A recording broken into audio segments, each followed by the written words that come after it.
গোপালগঞ্জের একটা অজ গ্রামে জন্ম। আমরা তালের পাতায় লিখতাম, কিন্তু শুরু হলো লেখাপড়ার মায়ের হাতে। আমি কলেজের ভিপি ছিলাম এক সময়। একদিন মমতাজ ভাইয়ের এক আত্মীয় এসে আমাকে বললেন যে মমতাজ ভাই দেখা করতে বলেছে। গেলাম মমতাজ ভাইয়ের বাসায়। আমি ছবি পেয়েছি, বড় ছবি, অনেক বড় প্রডিউসার, চলো যাই, তোমাকে সাইনিং মানি দেব। সাইনিং মানি অ্যাসিস্ট্যান্ট ডিরেক্টররা পায়, এটা আমি কখনো জানতাম না। আমি ওই 2000 টাকা পেয়ে খুব আনন্দিত হয়ে চলে গেলাম দেশের বাড়ি, গ্রামের বাড়ি। মাকে বললাম, মা আমি রোজগার করেছি, এই যে 2000 টাকা। আহমেদ ফুডসের মালিক, তার সাথে পরিচয় হওয়াতে তিনি বললেন যে একটা সিনেমা তৈরিতে কত টাকা লাগবে। আমি বললাম 4 লাখ টাকা হলে একটা ছবি বানানো যায়। শুরু হলো ছবি দি ফাদার।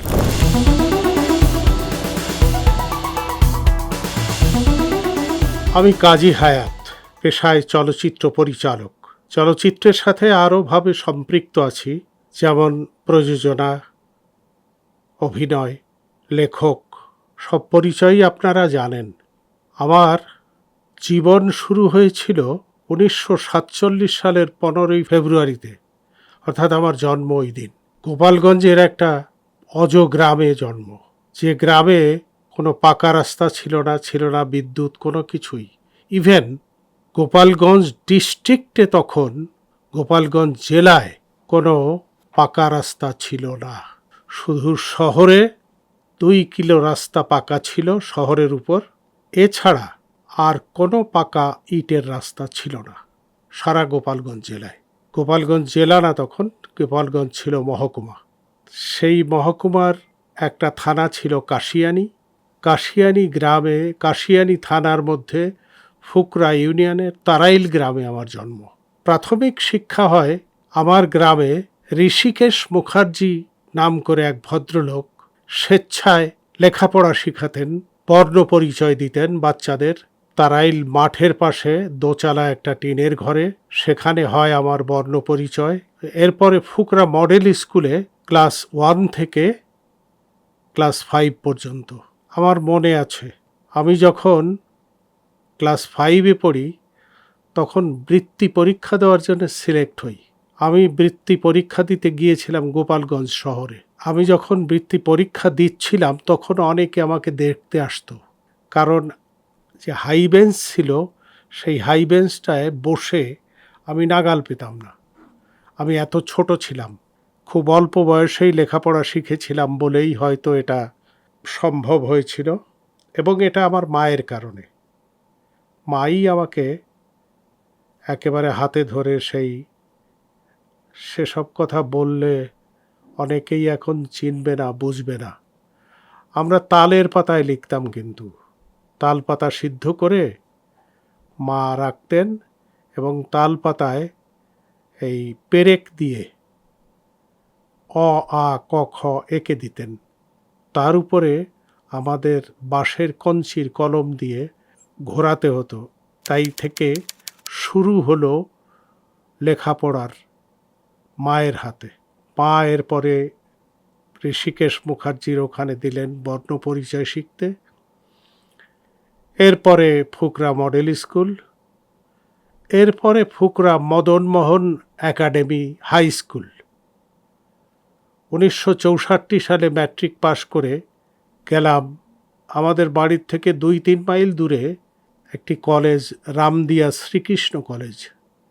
সে কলেজ সম্পর্কে বলতে গেলেও অনেক কিছু বলতে হয়। শুধু একটা কথা শুনে রাখুন, যেখানে কলেজটা প্রতিষ্ঠিত করেছিলেন চন্দ্র বোস বাবু। চন্দ্র বোস ছিলেন গান্ধীর দীক্ষায় দীক্ষিত। 18 বছর বয়সে তিনি বাড়ি থেকে বেরিয়ে গিয়েছিলেন জনসেবার উদ্দেশ্যে, বিয়ে করেননি। তিনি সেই বিলের মধ্যে একটা কলেজ করেছিলেন। তো সেই কলেজে লেখাপড়া, বিকম পর্যন্ত সেখানে লেখাপড়া করেছি। এর মধ্যে অনেক ঘাত প্রতিঘাত গেছে। আমি কলেজের ভিপি ছিলাম এক সময়। যখন আমি বিকম প্রথম ফার্স্ট ইয়ারে পড়ি তখন আমি কলেজ থেকে বিতাড়িত হই।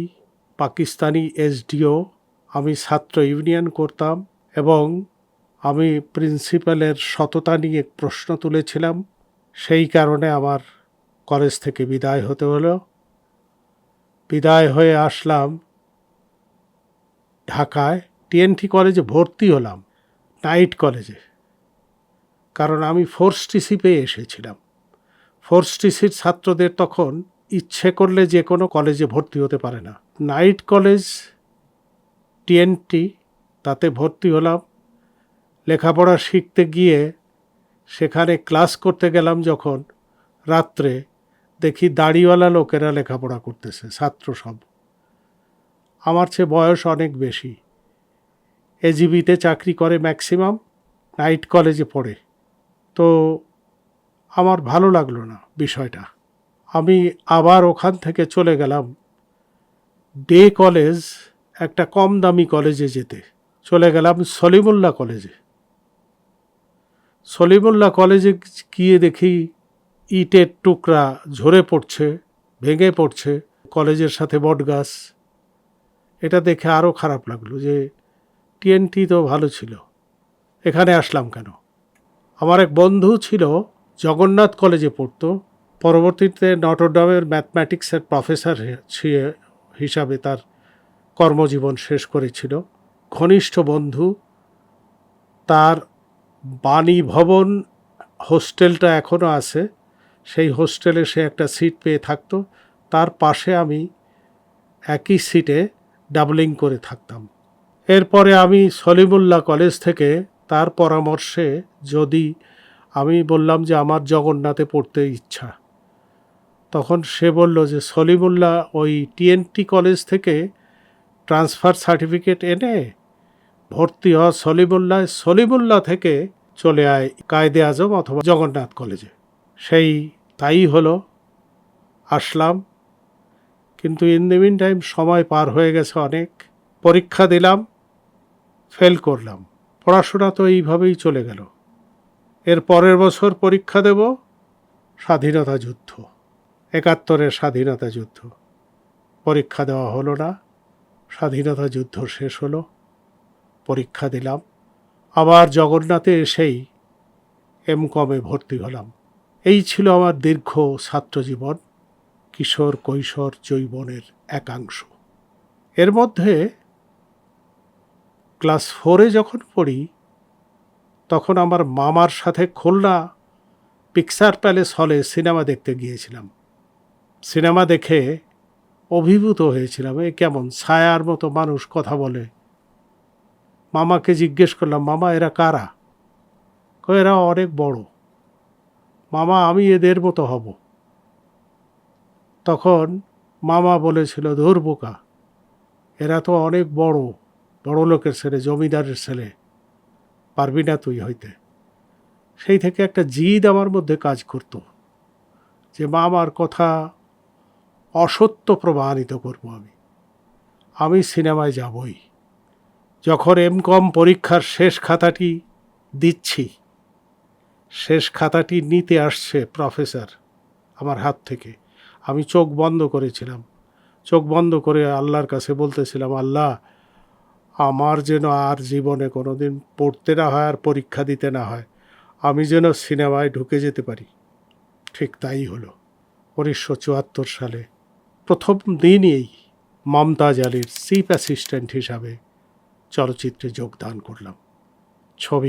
দুইটা ছবির আংশিক কাজ করলাম, সোনার খেলনা, কে আসল কে নকল। এরপর মমতাজ ভাইও বেকার হয়ে গেলেন, আমিও বেকার। কিন্তু ইতিমধ্যে আলমগীর কবির সাহেবের সাথে আমার একটা সখ্যতা ছিল। আমার একটা চলচ্চিত্র সম্পর্কে জানার খুব ইচ্ছে ছিল। আমি জানতাম যে আলমগীর কবির সাহেব একটা ইনস্টিটিউশন চালায়, তো ওনার কাছে ওই ইনস্টিটিউশনে ভর্তি হওয়ার ইচ্ছা ছিল না। তো ওনার কাছ থেকে কথাবার্তা জিজ্ঞেস করতাম, এই ছবিটি কেমন, ছবির এই কাটিংটা কেমন হয়। তো উনি আমাকে বেশ ভালো জানতেন সেই থেকে। হঠাৎ একদিন এফডিসির মধ্যে উনি আমাকে বললেন, হায়াত আপনি কি করছেন? আমি বললাম, আমি তো বেকার। তো বলল, যদি কিছু মনে না করেন, আমার সীমানা পেরিয়েতে কাজ প্রায় শেষ। আমার একজন অ্যাসিস্ট্যান্ট ছিল, চলে গেছে। তো আপনি যদি বাকি কাজটা শেষ করতেন আমার সহকারী হিসাবে, আমার খুব উপকার হয়। লেগে গেলাম কাজে। সীমানা পেরিয়ে শেষ হলো। এরপরে একদিন মমতাজ ভাইয়ের এক আত্মীয় এসে আমাকে বললেন যে মমতাজ ভাই দেখা করতে বলেছে। গেলাম মমতাজ ভাইয়ের বাসায়। আমি ছবি পেয়েছি, বড় ছবি, অনেক বড় প্রডিউসার, চলো যাই, তোমাকে সাইনিং মানি দেব। আমি বললাম ছবির নাম কি? বলল ছবির নাম দিয়েছি ইমান। সাইনিং মানি অ্যাসিস্ট্যান্ট ডিরেক্টররা পায়, এটা আমি কখনো জানতাম না। মমতাজ ভাই আমাকে 2000 টাকা সাইনিং মানি দিল সেই সময়। ছবি কবে শুরু হবে? 1 সপ্তাহ 2 সপ্তাহ পর থেকে। আমি ওই 2000 টাকা পেয়ে খুব আনন্দিত হয়ে চলে গেলাম দেশের বাড়ি, গ্রামের বাড়ি। মাকে বললাম, মা আমি রোজগার করেছি, এই যে 2000 টাকা। এবং আমি অনেক কিছু কিনে নিয়ে গিয়েছিলাম। সে আনন্দের কথা বলতে পারবো না, আর সময় লাগবে অনেক।